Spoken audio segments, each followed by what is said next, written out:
મારે ક્ષત્રિય સમાજના આગેવાનોને સમસ્ત રાજ્યના આ સભાના માધ્યમથી એક વિનંતી કરવી છે કે ભૂલ કરી હતી, મેં કરી હતી, એની મેં જાહેરમાં માફી માંગી લીધી, કારણ કે મારો ઈરાદો નહોતો.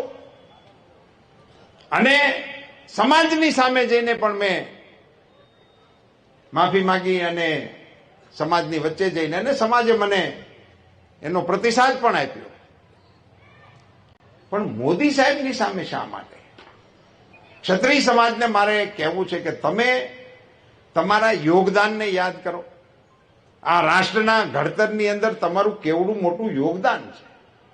પાર્ટીના વિકાસની અંદર તમારું કેવડું મોટું યોગદાન છે.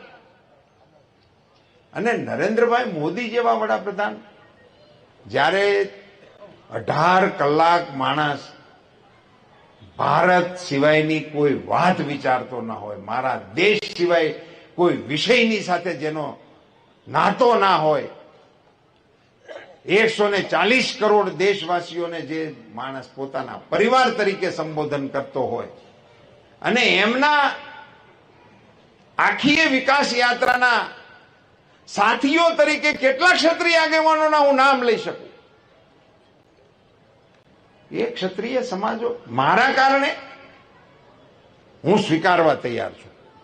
ચલો, આપને એમ લાગતું હોય કે મારી ભૂલ છે, મેં તો સ્વીકારી છે, પણ મોદી સાહેબની સામે ક્ષત્રિય સમાજને ઉભો કરી દેવો એ મને એવું લાગે છે કે યોગ્ય મને નથી લાગતું. નરેન્દ્રભાઈ મોદી આજે વિશ્વના નેતા છે, આપણા દેશના નેતા છે.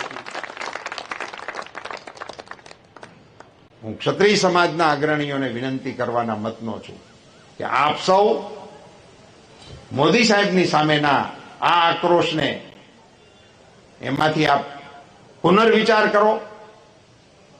આપ સૌ અગ્રણીઓને પણ મારી આગ્રહભરી વિનંતી છે કે સમાજના આગેવાનોની સાથે સમજણનો નવો સેતુબંધ બાંધવા માટેનો આપણે પ્રયાસ કરીએ. મિત્રો, ચૂંટણી માટે હું નથી કહેતો, હાર જીત માટેના વિષય માટેની આ વાત નથી.